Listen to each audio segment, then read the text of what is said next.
Adamson from near Glasgow, but stay in Portsmouth with Gabriel Motocross now. Well, as most young boys, my dad was into motorbikes, which leads you into motorbikes. And then we raced the whole youth class, got some okay results but nothing special. Kind of top 5, 6 in the youths. And then I got to 18 and wanted to go and do what 18-year-olds do. So I had a couple of years out, and then when I came back, as I was telling you earlier, we got I bought a couple of two-strokes for myself and thought I was going to do the Scottish Championship, but there's a lot of travelling about.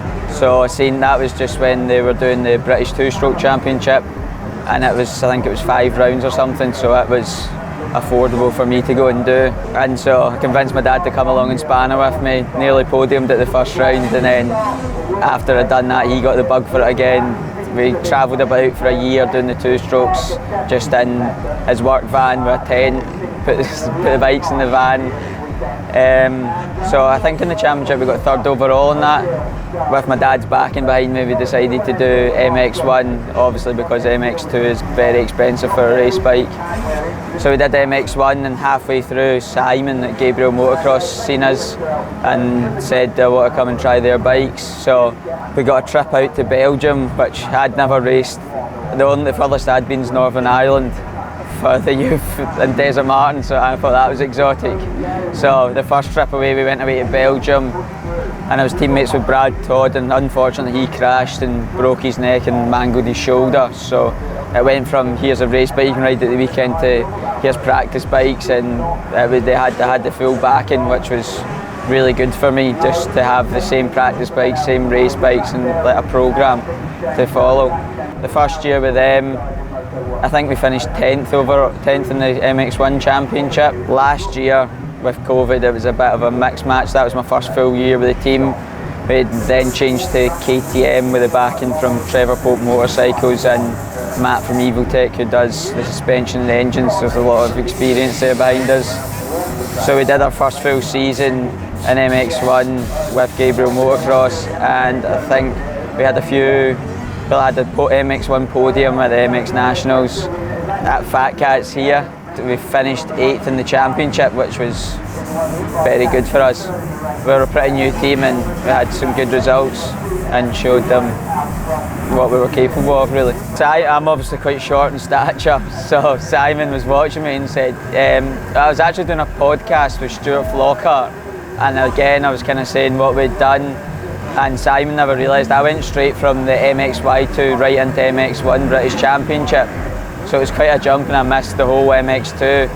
And when Simon offered me shots, I just said, well, I've never done it. I think I've got quite an aggressive riding style, so you don't need to be as careful on the throttle on the 250, and I just thought it would suit me, and it seems to have worked well for us. For the people around about me, I don't think many were surprised, but obviously we did a lot of work over the winter. Simon arranges all the trips for the team. He's got a programme and he's really about the riders to improve us rather than he puts the budget into improving us as riders, which is really nice. Most of the teams want their huge big fancy trucks, but it's really about us here. Yeah, it really showed when we came to the first race, and I think people were expecting top 10s and we managed to go podium.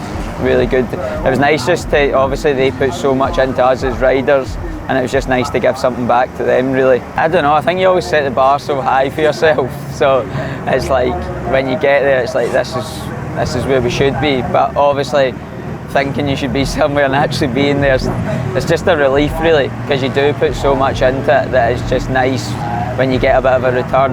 But obviously you need a bit of luck on your side and a lot of hard work, so it's nice when it all falls into place and everything just clicks. Although I am 25, I'm pretty new to full-time motocross, so to speak. It was always just go and play on your bike and have fun until Simon came along, and then it becomes more serious, but it's still a very enjoyable thing to do. Wouldn't do anything else. Well, we had the little Simon again arranged. He loves going about the Grand Prix series, so he arranged for us to do the EMX Open last year in Italy, and I got a third in one of the races and then crashed out of the second, unfortunately. So again, we're doing the European in Mantova in Italy. If all goes well, obviously that is once you're there, you can't go any higher. So, well, at GPs, as you said. So it would, obviously that's everybody's dream, isn't it? But where we are just now, I think you need to find a little extra speed. But if the opportunity arose, then it's something I would jump at.